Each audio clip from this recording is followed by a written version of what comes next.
Muy buenas tardes para todos. Les damos la bienvenida a una nueva actividad de la Fundación Club de la Libertad.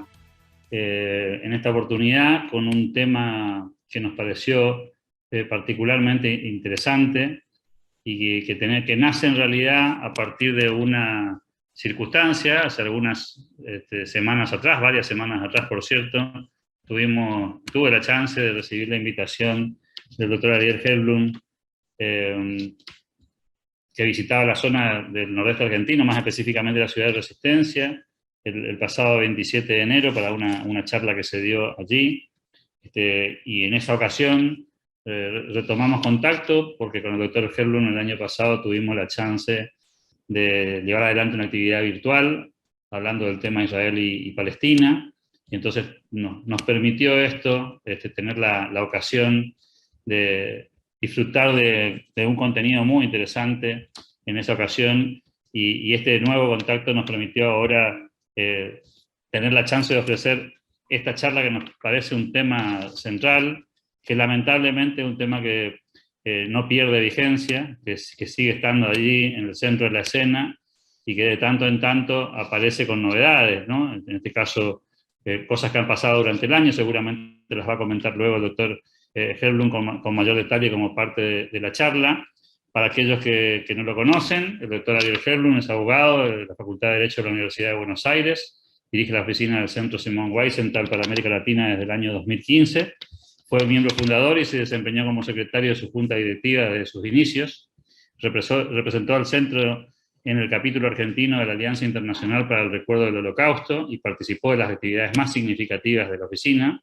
En su actual rol como director del centro es observador permanente ante la Organización de los Estados Americanos, la OEA, y el Parlamento Latinoamericano. También es miembro del International Legal Forum for Combating Antisemitism y el Legal Network Initiative. En ambos casos, organizaciones de abogados que comparten estrategias para combatir las nuevas formas de antisemitismo por medios jurídicos. Es además integrante del cuerpo asesor del Comisionado para el Combate y el Monitoreo del Antisemitismo de la OEA. Es, por cierto, un prestigioso conocedor del tema y nos va a ayudar seguramente a desentrañar mucho más aún esta temática. El Centro Wiesenthal es un organismo internacional de derechos humanos que toma las lecciones del Holocausto para aplicarlas a la lucha contra el racismo, la xenofobia, la discriminación, el antisemitismo y el terrorismo. Su sede central está en Los Ángeles y la oficina para América Latina está en Buenos Aires. Esta oficina existe desde 1992 y el doctor Ariel Helblum es su director entonces desde el año 2015. Le agradecemos muy especialmente la deferencia al doctor Helblum por aceptar esta posibilidad, por ayudarnos a entender un poco esta temática. Le agradecemos su tiempo y les contamos además a la gente la dinámica que esperamos tener en el día de hoy. La idea básicamente es escuchar la ponencia del doctor Helblum. A medida que él vaya planteando iniciativas, podrán ir planteando en el chat todas las inquietudes o consultas que tengan. Al finalizar la presentación tendremos la posibilidad de conocer más del tema a partir de las inquietudes que cada uno de los participantes pueda trasladar. Dicho todo esto, perdón la extensión de la presentación, le damos la bienvenida al doctor Helblum y le agradecemos desde ya la presentación. Buenas tardes, bueno, muchas gracias por la presentación, Alberto, un placer. Tengo muy buenos recuerdos de la actividad que hicimos el año pasado. Era un momento muy particular en el cual todos estábamos con la atención en lo que internacionalmente estaba pasando, una situación en la cual llovieron más de 4.000 misiles en 10 días sobre la población civil de Israel y determinados medios, y la Cancillería argentina condenaba por igual al atacante y al atacado, y hablaba de distintos, de tener presente una igualdad en la condena, y a partir de ahí fue necesario tener una charla y agradecí en aquel momento, y fue muy buena la experiencia.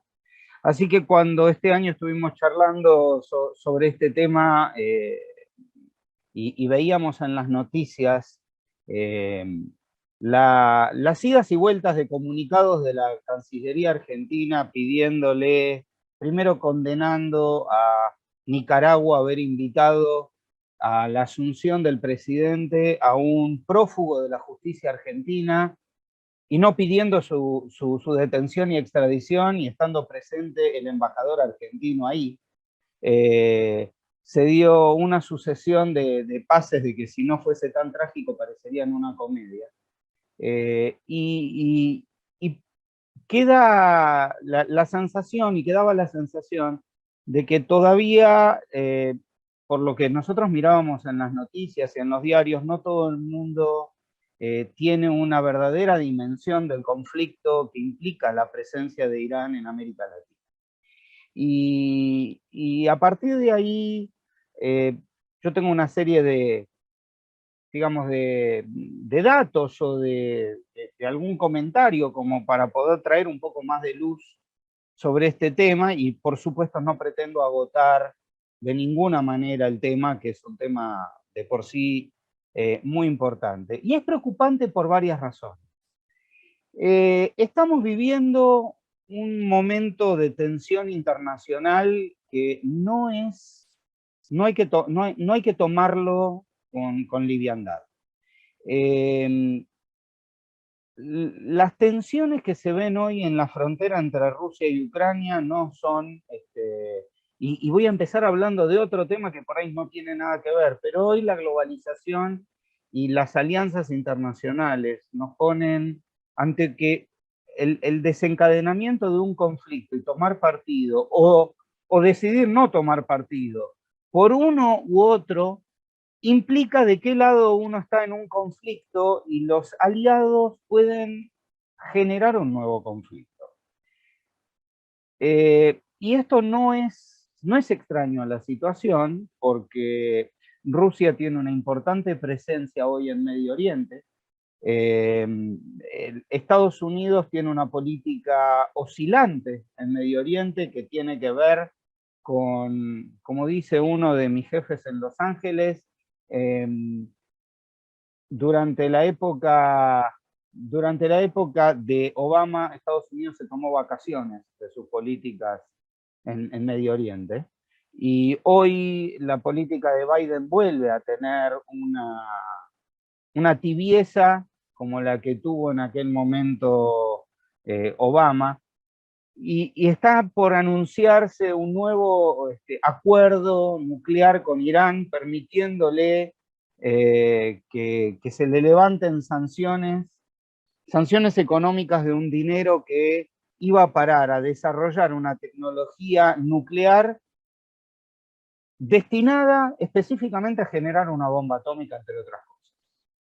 Y un país como lo que nosotros vamos a charlar, y las políticas declaradas que tienen, que pueda ser una potencia nuclear, es un peligro no regional sino mundial. Y eso creo que es lo que nos tiene que preocupar hoy. Creo que parece mucha mezcla lo que estoy diciendo, pero conviene por ahí tomar un poco de perspectiva y empezar desde atrás. Nos parece una vida atrás, pero en 1979, aquellos que ya pasamos una determinada edad, vimos cómo se dio un golpe en Irán que generó un cambio geopolítico importantísimo. Irán, gobernada por ese entonces por el Shah, por una monarquía ampliamente liberal, pensada en términos occidentales, es un país que pertenece al Medio Oriente con raíces antiquísimas, y lo conocíamos con el nombre de Persia en toda la historia. No es un país árabe, pero sí es un país musulmán. Recordemos que no se habla el idioma árabe, sino que el idioma es el farsí o persa, para las personas tanto de Persia, Irán o del mundo árabe, la P es muy difícil pronunciar, sino que la pronuncian generalmente como una F, con lo cual ahí vemos que farsí y persa es la misma palabra. Con lo cual, en aquel momento vimos todos en el mundo de que el cambio era tan importante que un país con una mentalidad absolutamente moderna, occidental, se transformaba en una teocracia totalitaria, que sus máximas autoridades respondían a cánones religiosos, y que las últimas elecciones elecciones entre comillas que nosotros hemos visto, generaban de que los candidatos eran elegidos a dedo desde su máxima autoridad religiosa, y que piensen que una persona que, como el anterior presidente Ahmadinejad, para muchos era considerado alguien moderado, cuando realmente de moderado tenía poco, y su nuevo presidente es todavía alguien que desde todos los iraníes que viven en el exilio sostienen que fue una de las personas que organizó la peor carnicería a opositores apenas asumida la República Islámica en el año 79. ¿Por qué nosotros nos tenemos que ir a esa época? Porque dentro del mundo musulmán, Irán era como un país considerado aparte hasta esta revolución. Y de a poco empieza esta idea de que esta minoría chiita dentro del mundo musulmán quiere tener una presencia mayor y exportar esta revolución fundamentalista. Y dentro de esta idea de exportar esta revolución fundamentalista, entre otras cosas, genera aliados que antes no existían y que empiezan a generar cada vez más y a acumular poder. 3 años después de la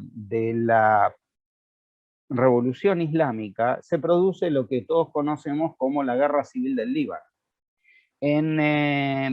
Durante la Guerra Civil del Líbano, uno de los resultados fue que emerge como una fuerza muy poderosa una milicia chiita sostenida por Irán llamada Hezbollah.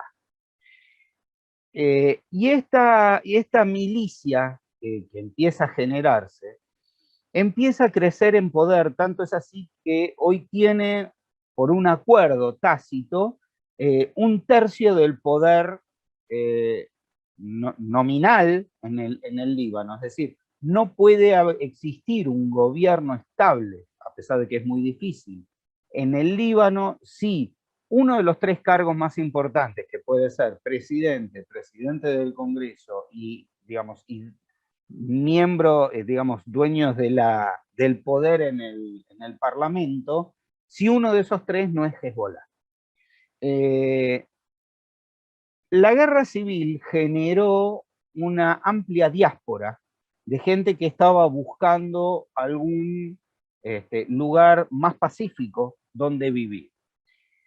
La gente que sostiene ideológicamente a Hezbollah, pero eligió vivir en otros lados para vivir en paz, generó a través de esta red de personas que viven con una idea todavía de clan, de relación familiar lejana y de negocios que los une, una red que, como dijo un conocido periodista llamado George Chaya, un clearing entre estas familias que están diseminadas por el mundo para poder solventar todos los negocios ilegales que andan dando vuelta por el planeta.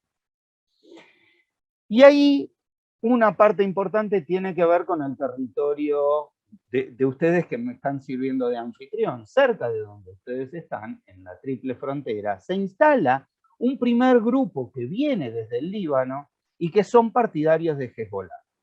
Esta gente que en el año 82 empieza a instalarse y forma parte, o sea, se instala para vivir en Foz do Iguazú y llevan adelante sus actividades en, por entonces, Puerto Stroessner, hoy Ciudad del Este, y recorre la triple frontera casi sin ningún tipo de revisación entre ellos, generando, entre otras cosas, el apoyo logístico más importante que dio lugar a los 2 atentados terroristas que se llevaron a cabo en la Argentina. El de 1992 contra la Embajada de Israel y el de 1994 contra la AMIA. Esta presencia de agentes de Hezbollah desde aquella época es tan importante y tiene tanta relevancia en la región que un día después, y esto es poco conocido, un día después del atentado de la AMIA, el 18 de julio de 1994, el día 19, en la ciudad de Panamá, sale un avión hacia la ciudad de Colón con en la línea aérea a las Chiricanas, un vuelo muy corto donde iban alrededor un poco más de una veintena de pasajeros, de los cuales más de la mitad eran comerciantes judíos que tenían negocios, que vivían en la ciudad de Panamá y tenían negocios en el puerto franco de Colón. Ese vuelo fue explotado en el aire por agentes de Hezbollah, lo que se descubrió mucho tiempo después. La presencia terrorista desde ese entonces nos marca que empiezan aliados de Irán a tener real importancia en la región. La investigación que llevó a cabo el fiscal Nisman en su momento y 2 informes que él lleva a cabo con tiempo después, uno en 2007 y uno en 2011, indican que desde entonces a esta parte, no solo en la triple frontera, sino que hay agentes durmientes de Hezbollah en 7 países distintos del continente a la espera de recibir las órdenes para poder llevar adelante. Y en lugares tan disímiles como, por ejemplo, Trinidad y Tobago. Y la idea era generar en distintos lugares de América Latina para poder llegar a ingresar y llevar adelante atentados en los Estados Unidos. Hago un pequeño salto histórico para que veamos que esto no es algo de lo que yo estoy hablando de hace 20 o 30 años atrás, sino que hace 3 días atrás, la Policía Migratoria de Panamá detuvo 10 ciudadanos de Medio Oriente que venían con pasaporte venezolano y que eran terroristas que pensaban pasar por Panamá para llegar a República Dominicana y realizar atentados. Y esto es de la semana pasada. No estamos hablando de 30 años atrás. Un hecho político en la región genera que la triple frontera ya no sea el lugar más importante de base de esta actividad proiraní, que fue el golpe de Chávez en Venezuela. Digamos, la llegada al poder de Chávez implica yo diría la legitimación de la presencia de Irán en el continente. Es un aliado a vistas, es un aliado a la luz del día, que no solamente permite la presencia de determinados agentes que tienen que ver con el terrorismo, sino que hoy una de las principales cadenas de supermercados de Venezuela se llama Megasis y es de origen y capitales iraníes. La presencia y la cantidad de viajes que Chávez y Maduro han hecho a Irán y desde Irán determinados oficiales han venido hasta América. El intercambio que existe hoy con los barcos. Ya volveremos hay determinados puntos en particular que fueron un salto cualitativo en esta situación. Entre otros, uno de los vicepresidentes que Maduro tuvo a lo largo del tiempo, porque van cambiando, supuestamente con las supuestas elecciones que van teniendo, van cambiando de vicepresidentes. Hace 2 periodos atrás, uno de ellos se llamaba Tarek El Hassaymi. Tarek El Hassaymi, además de ser una de las personas más buscadas por Interpol y por pedidos expresos de la CIA por cometer delitos que tienen que ver con el financiamiento del narcotráfico. Esta persona que fue vicepresidente en Venezuela, durante su vicepresidencia, ocurrió al mismo tiempo el conflicto, la guerra dentro de Siria, la guerra civil siria, y las hermanas de Assad viajaron desde Siria a refugiarse y estar en un lugar pacífico en Caracas, en la casa de Tarek El Assaini, entre otros. Este hombre, siendo vicepresidente, otorgó más de 150 pasaportes por entonces del Mercosur, porque Venezuela formaba parte del Mercosur, a agentes de Hezbollah que ni siquiera hablan español. Es decir, agentes abiertamente reconocidos de una fuerza terrorista internacional, digo, declarada como terrorista por Argentina desde el gobierno anterior y sostenida hasta el día de hoy, gozan de la tenencia de un pasaporte del Mercosur que les permite viajar por todo el continente. O sea, eso lo tenemos que tener absolutamente claro. La presencia de Tarek El Assaini hoy, que terminó su mandato como vicepresidente, no lo dejaron lejos del poder. Hoy es el ministro de Petróleo y es el que se ocupa de todas las relaciones con los petroleros, los tanques petroleros iraníes que van a través del mar yendo y viniendo para poder llevar adelante y poder evitar el bloqueo por parte de las flotas norteamericanas de los petroleros iraníes. ¿Por qué? Y aquí vuelvo un poquito atrás, si me permiten ir y volver. ¿Por qué yo hablé al principio de una situación de peligro internacional y de este tema de alianzas? Hablé de la presencia iraní en el Líbano, y tiempo después la guerra civil en Siria dio lugar a la presencia, digamos, Assad se pudo sostener gracias a la alianza que tiene con Irán y con Rusia. Y ahí se acabó y pudo, digamos, terminar en aquel momento, con la casi segura victoria en su momento del ejército islámico. Ustedes recuerdan, estamos hablando de hace 7, 8 años atrás, que el ejército islámico casi se hizo de todo Irak y Siria. Y casi lográndolo, hubo una contraofensiva donde perdieron el territorio. Esa contraofensiva creció gracias al apoyo que Irán brindó a través de, justamente, de Hezbollah. Hezbollah hoy, si bien se instala en el Líbano y ha sido la principal víctima de bajas en la guerra civil en Siria, los que quedaron son oficiales que han tenido ya experiencia en la batalla. Y además reforzados con más de 10.000 misiles que apuntan directamente al centro de Israel, desde el Líbano. Cuando nosotros vemos todos los días que hay incursiones de la Fuerza Aérea Israelí por la noche que atacan Damasco, son fuerzas pro-iraníes que están instaladas en Siria, que están tratando de generar algún tipo de ataque. Todos recordamos el año pasado ataques a petroleros, a distintos... Hay una guerra no declarada, una verdadera guerra fría entre Irán e Israel, que está sostenida solamente porque ambos tienen buena relación con Rusia.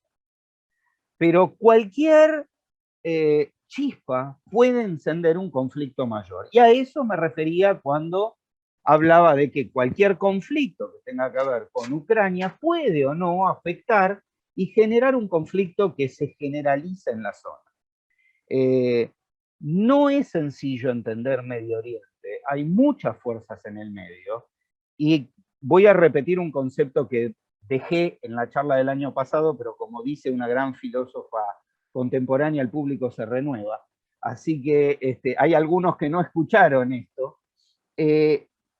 Yo entiendo de que el conflicto palestino-israelí no existe, el conflicto, perdón, árabe-israelí no existe más. Lo que existe es un conflicto con determinados grupos palestinos y con líderes palestinos de dos grupos diferentes, uno que sigue sosteniendo la destrucción de Israel como es Hamas, y otro que es dudoso, está gobernado por un estado de corrupción como es la autoridad palestina, que le conviene sostener el statu quo porque recibiendo la ayuda internacional no tienen que administrar a un país. Es mucho más simpático recibir ayuda internacional y decir no me alcanza para otra cosa que tener que cobrarle impuestos a su propia gente. Entonces sostienen este estado en el que se mantienen hasta el día de hoy.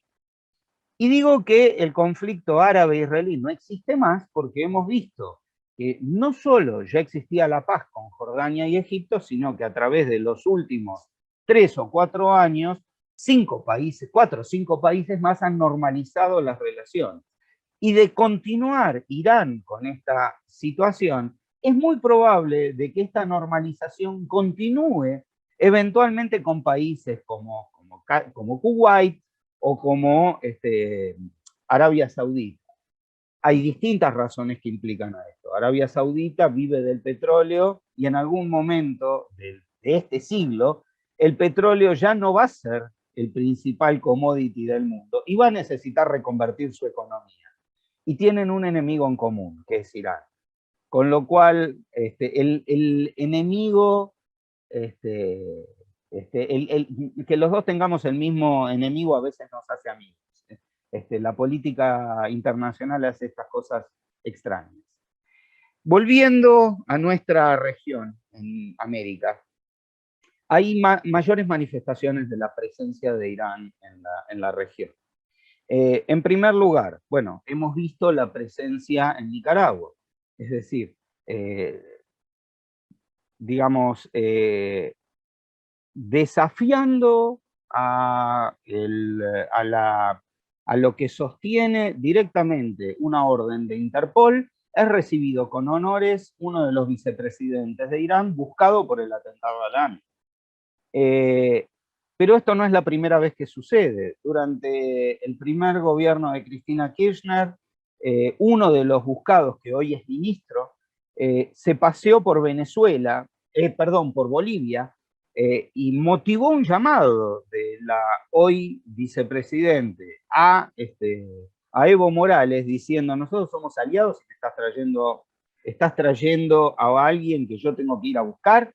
Digamos, y eso se resolvió con que cuando Argentina pidió la detención, Bahidi ya se había ido de Bolivia. Hay otras manifestaciones.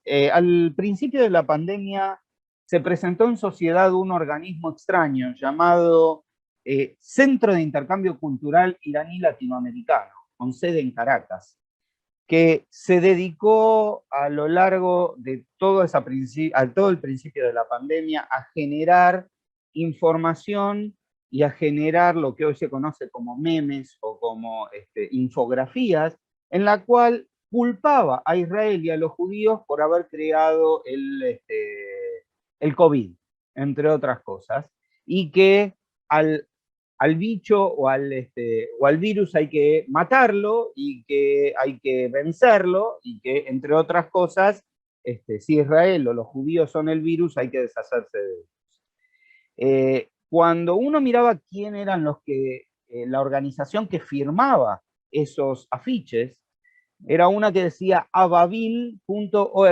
Cuando uno buscaba en internet quién era Babil.org, era uno de los organismos sancionados por el FBI por determinados delitos, y hoy si uno los va a buscar no aparece la página.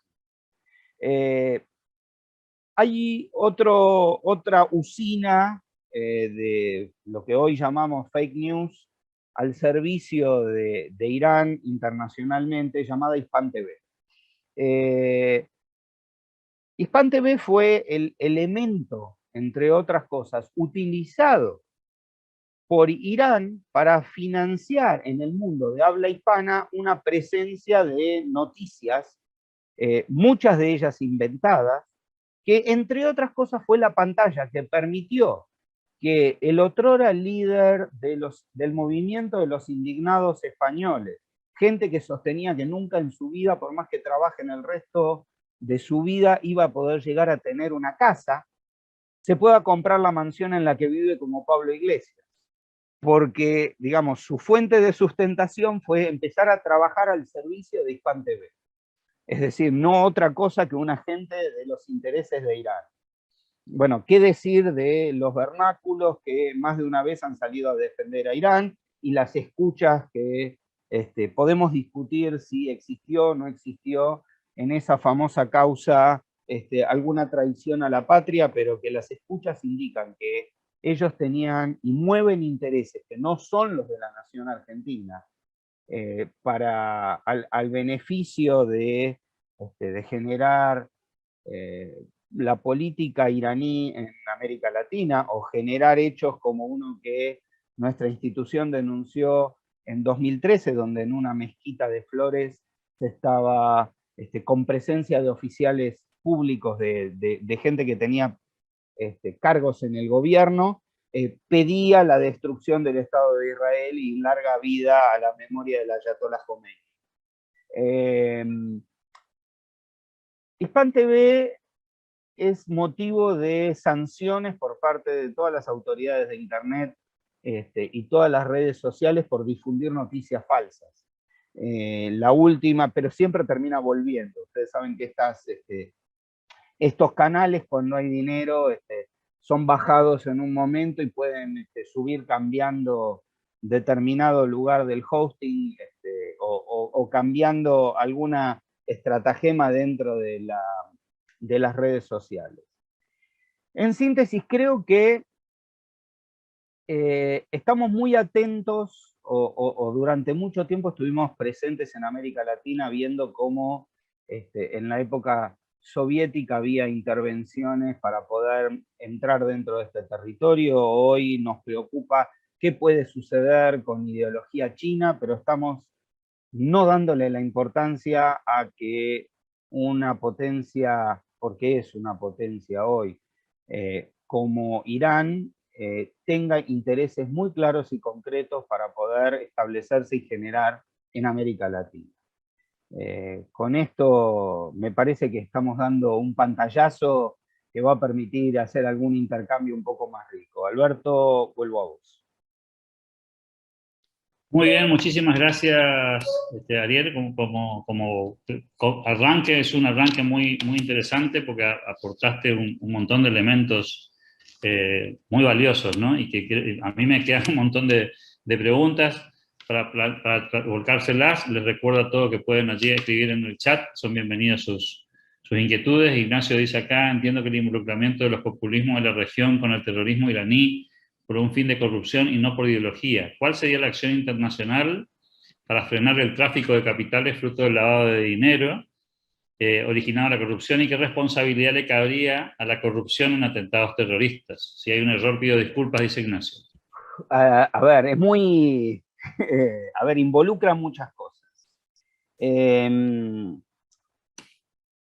Yo creo que es cierto que los populismos necesitan financiamientos que no obtienen, digamos, para poder, vamos a decirlo de otra manera, para poder llenarse la boca y hablar en contra de los poderes internacionales que nos hambrean y qué sé yo y qué sé cuánto, necesitan que su financiamiento venga en algún momento de otros lados. Creo que nos olvidamos rápidamente, ¿se acuerdan? Y todos los que estamos acá, creo que tenemos edad como para poder acordarnos de que quedó en la nada la famosa valija de Antonini Wilson, que fue la muestra más clara y concreta de cómo desde Venezuela llegaba un determinado financiamiento iraní. Respecto a la corrupción y política internacional, yo quiero hacer una distinción importante. No fue lo mismo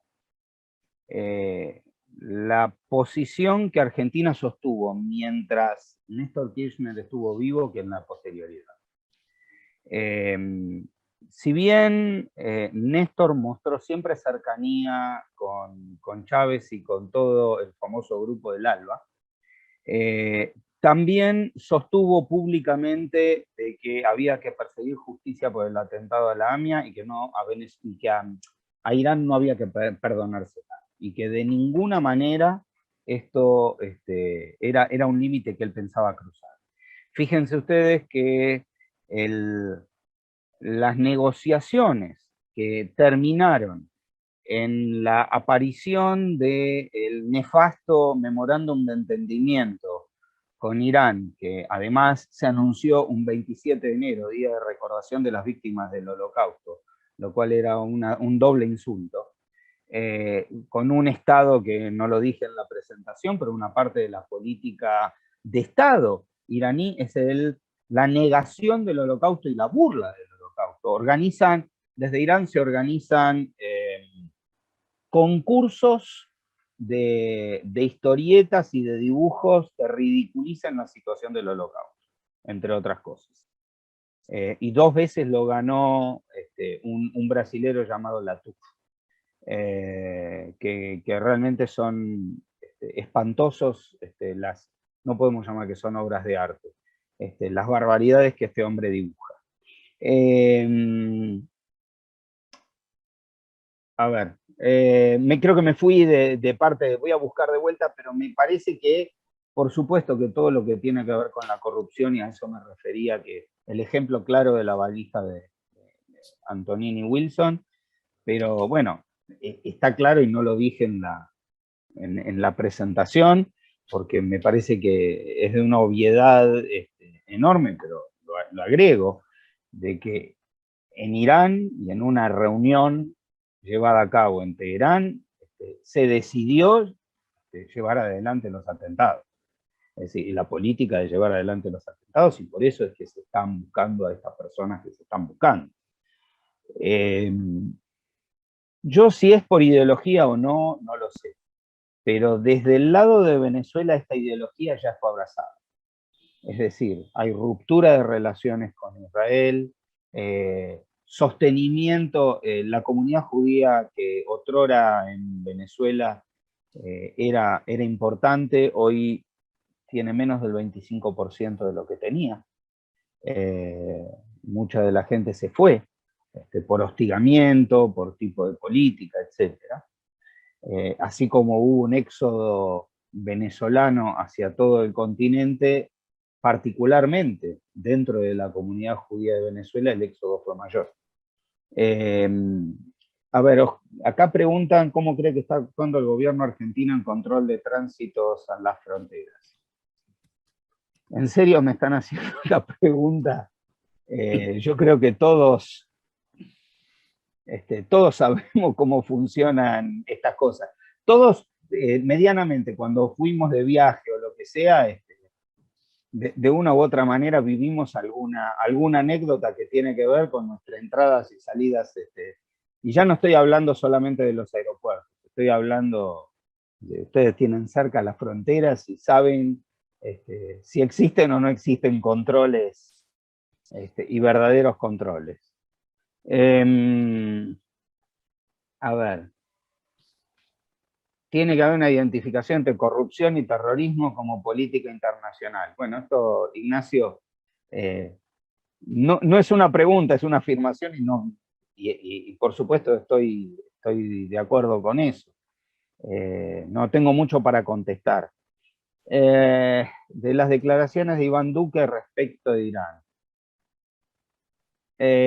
Si podés explayarte un poco a qué te referís con todas esas, no tengo presente en estos momentos todo lo que dijo, pero puedo imaginarlo. Pero digamos así se lo podemos comentar a los demás y sobre eso voy a llevar adelante. El norte de Chile no tenemos controles efectivos. Bueno, Franco, el norte de Chile hoy es otro de los ingresos claros y concretos de negocios ilegítimos que antes estaban en la triple frontera. Hay grupos adscriptos a Hezbollah que activan en el norte de Chile y en algunos espacios existentes dentro del Perú. Por supuesto que gobiernos como el peruano hoy tienen lejos la política de ir a investigarlo, lo cual deja claro que no tenemos claro la importancia, mientras seguimos discutiendo de si nosotros queremos ser gobiernos nacionales y populares o gobiernos liberales, y vamos de un lado a otro en el péndulo, los negocios y la internalización que Irán está haciendo de su política en la región es cada vez mayor. Ahí hay otra pregunta de Luis. A ver. Dice, si las investigaciones llevadas a cabo por el juez Galeano fueron declaradas nulas en el juicio oral y las alertas rojas sobre los responsables iraníes fueron resultado de esas investigaciones, ¿cómo se sostiene esta contradicción? Dice. No, las alertas rojas fueron el juicio, digamos, a ver, la investigación no. Hay determinadas cuestiones del juicio, pero el juicio volvió a iniciarse y apenas iniciado, luego de la declaración de nulidad, se lanzan las alertas rojas nuevamente y se sostienen desde 2013 en adelante. En ningún momento se han dado de baja las alertas rojas y siguen existiendo. Hay algo que tenemos que saber, porque se repitió a lo largo de este affair con Nicaragua durante todo este tiempo. Las alertas rojas no es algo que decide y se ocupa un organismo internacional llamado Interpol. Interpol, para decirlo claro y concretamente, es un clearing de policía, es una generalización, un organismo internacional en el cual aquel país que está buscando a un determinado criminal le pide al resto de los países que a través de este organismo avisen en todos los demás para que puedan detenerlos si aparecen dentro de sus fronteras.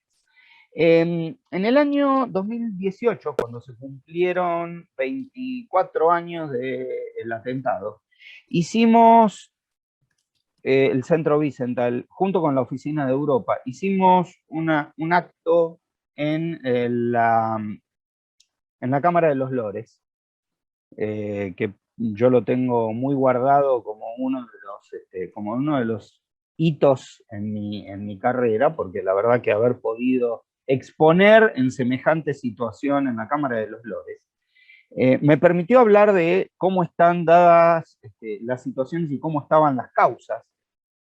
Y nosotros nos fuimos con un compromiso por parte de las autoridades británicas de que si cualquiera de estos iraníes buscados con alertas de Interpol trata de pisar suelo británico, inmediatamente los detendrían, lo cual no implica de que sean detenidos para ser juzgados, sino a la espera del pedido de extradición argentino, que tiene que ser hecho con todas las de la ley, digamos.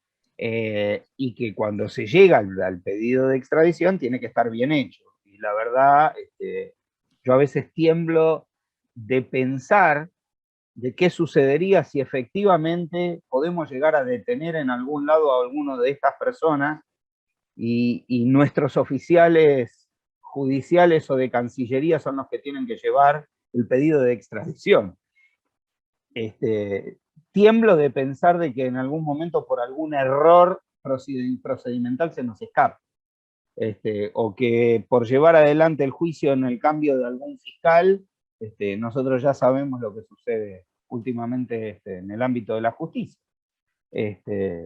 Lo cual es realmente, el hecho de que exista esto no significa de que algún día cuando los detengan vamos a tener la condena que estamos esperando. ¿Qué relación entre Irán y el narcotráfico en Latinoamérica? Muchísima. El crecimiento, volvamos a lo mismo, la financiación que Hezbollah tiene en América Latina viene de todos los negocios turbios habidos y por haber, que se generan con el narcotráfico, que se generan con la venta de armas, y esto lo expliqué anteriormente. Voy a dar un ejemplo, vuelvo a las fuentes de cómo lo explicó George Chait. Si uno necesita, digamos que alguien, o sea, relacionado con, voy a inventar, algún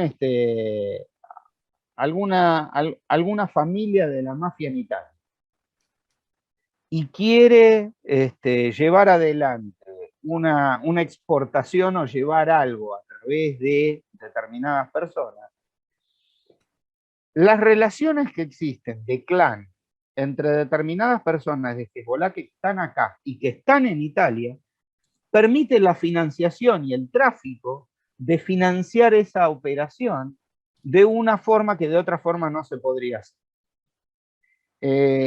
Y ahí es donde ya no se trata solamente del narcotráfico, sino de todo aquello que tenga que ver con lo ilegal. Alguien contaba, por ejemplo, un fiscal paraguayo contaba de cómo empiezan a actuar en determinados lugares, o cómo empezaron a actuar en Ciudad del Este. Primero es sostener, no sé, el negocio de la importación de cigarrillos truchos. Y en cuanto empiezan a pasar cigarrillos truchos y en determinadas cantidades, después es un container. Y en cuanto uno ya tiene arreglado a determinados oficiales para pasar el container, después de pasar esas cosas, empiezan a pasar otras cosas. Todos recordamos donde hubo determinados procedimientos que se dieron a conocer, donde determinados clanes que operaban en la triple frontera fueron detenidos, primero con pedido de captura en Argentina, luego en Paraguay, por último detenidos en Brasil para ser llevados a juicio.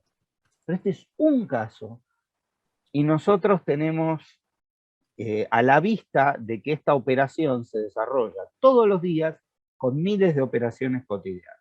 Y nosotros tenemos noticias de un solo caso que fue desarticulado. Con lo cual,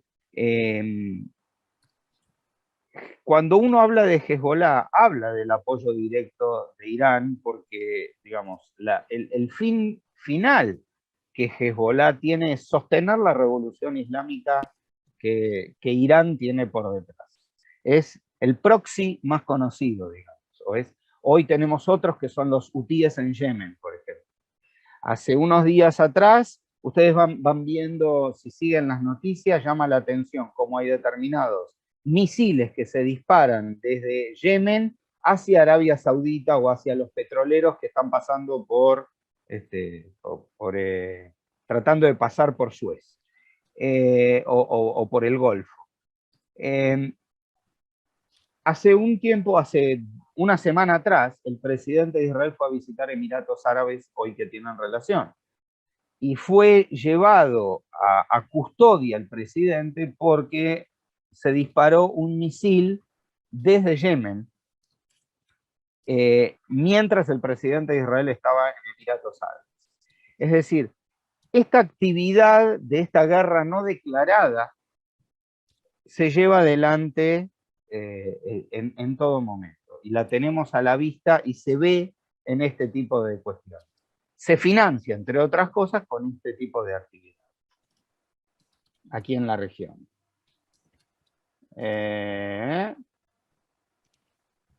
Yo tengo otra ahí, Ariel, que me gustaría sí, por favor. aproximarte, que tiene que ver básicamente con, hoy decías, no necesariamente hay una vinculación ideológica. Y para los que seguimos un poco el proceso de América Latina, el régimen venezolano sería un poco el régimen que tiene más explicitado su vínculo, digamos, a cara descubierta, tal vez el de Nicaragua también ahora con mayor vehemencia, pero hay una suerte de lo que algunos pensadores le llaman la izquierda herbívora, que es esta dinámica de izquierda aparentemente civilizada, y cito los casos de hoy, ¿no? La llegada de Boric a Chile, la misma posibilidad de que aparezca o reaparezca Lula en Brasil, en la elección. Bueno, por supuesto la situación de Colombia, que también está allí siempre. Exacto. La pregunta sería, ¿cómo visualizás la relación de esa izquierda herbívora, aparentemente más civilizada con Irán, habida cuenta de que, bueno, se plantean como una suerte de equilibrio? Te falta sumar a Castillo en Perú y, Exacto, sí, sí. y los nuevos el nuevo matrimonio presidencial en Honduras, etcétera, etcétera. Pero bueno, yo te voy a proponer, me parece que eso es un tema para otra charla. Sí, sí, sí, pues. Sobre todo el tema Chile. El tema Chile, hoy, desde nuestra institución, lo vemos como la principal preocupación en el continente. Y, digamos, voy a dejar un título como para... Chile es la tormenta perfecta. Yo escribí una nota que fue publicada por La Voz del Interior, la pueden buscar en internet, La Voz del Interior, el diario de Córdoba, cuando terminó la primera rueda electoral en Chile. Y donde ahí yo sostenía de que la elección, para mi punto de vista, era elegir entre un incendiario y un piromaníaco, en términos de calidad democrática. Estábamos entre una persona que reivindicaba el régimen de Pinochet por un lado, y por el otro lado alguien que habla de que Venezuela no es que no es una dictadura, digamos. Entonces hablábamos de la ausencia del concepto de derechos humanos por parte de los dos. Ambos, a lo largo del proceso electoral que terminó en la elección de Boric, como bien vos decís, empezaron a comer pasto, a mostrarse como herbívoros, porque necesitaban atraer a esa otra parte de la población y además porque cualquiera de los dos que iba a ganar no iba a tener la mayoría necesaria como para poder sostener. Pero Chile, y hablo desde la visión de un organismo de derechos humanos judío internacional como el mío, el que yo represento, Chile tiene muchos elementos de preocupación. Esta posición de la izquierda identificada casi automáticamente, comprando el combo de que si yo soy de izquierda odio a Estados Unidos y si el socio de Estados Unidos es Israel, perdonen lo que yo voy a decir, Israel es una caca. Entonces, automáticamente es lo peor que hay, yo estoy del lado del otro, y Chile tiene dentro de su territorio la comunidad palestina más grande del mundo fuera del mundo árabe. En Chile vive una comunidad de 400.000 palestinos, frente a una comunidad judía de entre 15 y 20.000 personas. Pero esta comunidad palestina es el 5% de la población que vota en Chile. Entonces, cualquier candidato que vaya a querer establecerse en una cuota de poder, le va a ser muy duro oponerse al 5% de la población. Y si el que tiene que pagar el pato es el 0,0 no sé cuánto, que implica la comunidad judía que está siendo hostilizada en Chile, y a la que yo creo que, espero que me equivoque, pero que la llegada del gobierno de Boric va a intensificar estos ataques. No se olviden de que Boric gana las elecciones internas a un candidato llamado Jadwe, antes de llegar a la elección presidencial, y Jadwe para nosotros, en nuestro informe del 2020, fue elegido por nosotros como uno de los 10 antisemitas más peligrosos del mundo. Lo cual, por eso digo, en algún momento, por ahí esto da para una charla aparte, sobre el tema de esta preocupación y los distintos tipos de preocupación que genera la izquierda.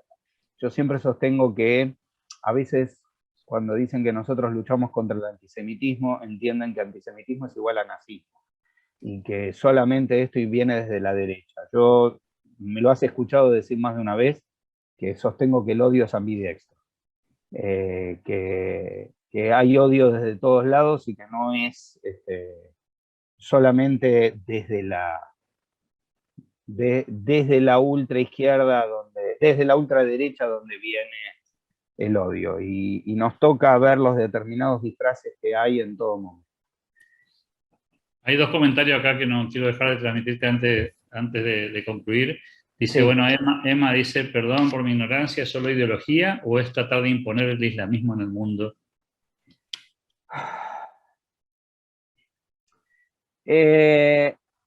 Hay un tema que tiene que ver con la ideología y que no se separa. Estamos hablando de una teocracia. Y una teocracia identifica a digamos, que el infiel o aquel que no está pensando como nosotros es mi enemigo o es Satán. Hay un argumento digamos, contra el que tenemos que luchar todos los días y creo que lo va a graficar de una forma clara y concreta. La realidad es que todos bien, digamos, desde todo el mundo progresista aplaudió la decisión de Twitter de cerrarle las cuentas a Trump por sostener que sus mensajes estaban llenos de odio. Cosa que uno puede coincidir o no, pero si el argumento es válido, ¿por qué nunca habían cerrado las cuentas del Ayatollah Khamenei, que llama a una nueva solución final pidiendo la destrucción del Estado de Israel con las 10 millones de personas que viven adentro? Y con la generación de una política que reivindica el derecho a tener la bomba atómica y usarla. Todos los días vemos este tipo de situaciones en las redes sociales. Entonces, esta política es la política que uno lee donde el Satán es Estados Unidos, es Occidente, es aquel que no piensa como uno y que hay que ir contra él.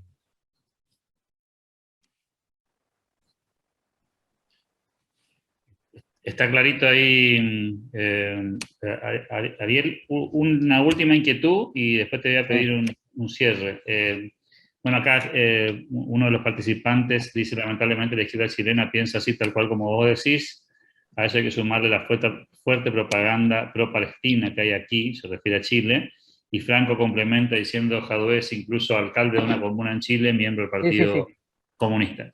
Sí, claramente. Por eso dije que este es un tema extra, digamos, el tema es un tema para una charla entera.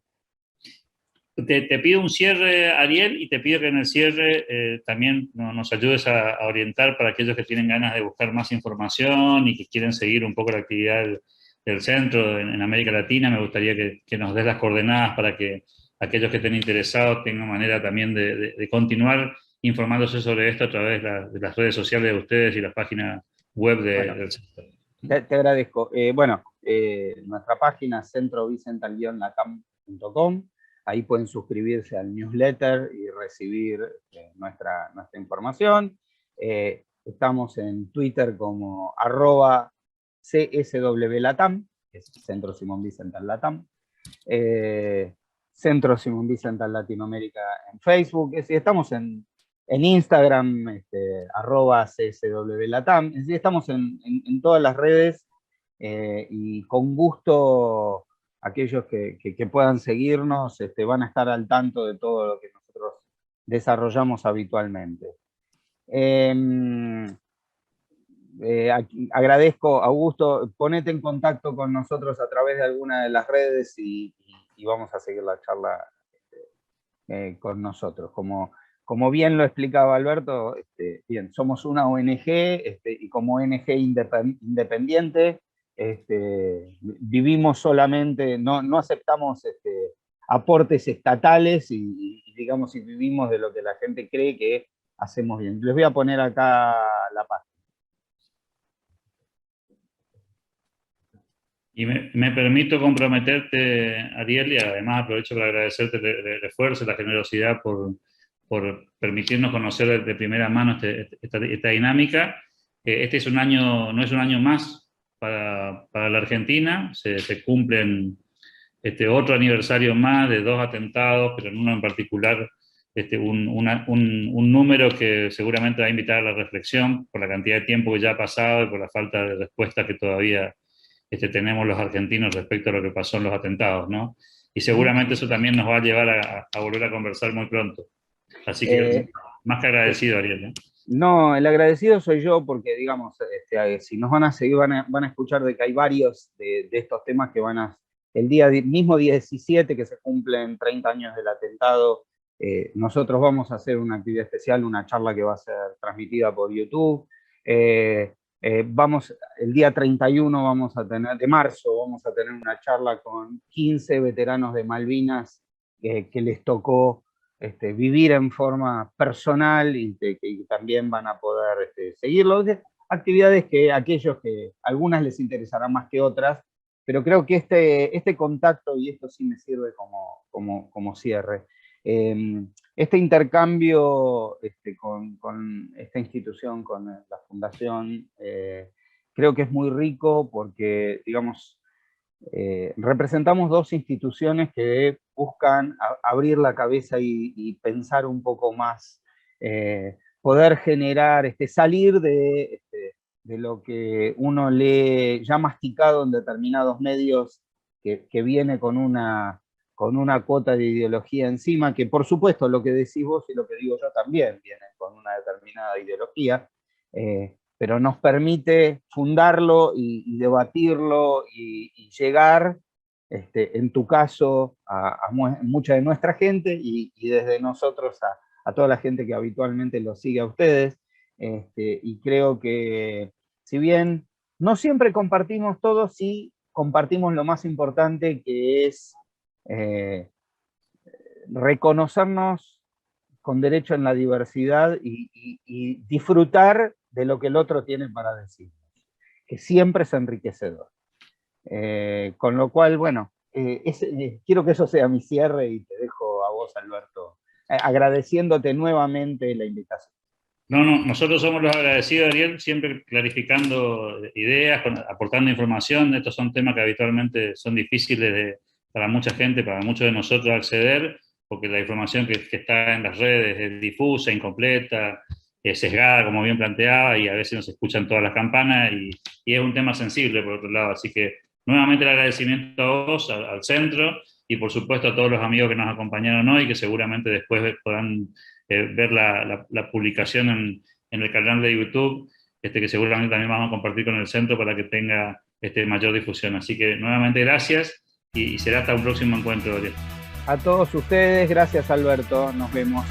Hasta pronto.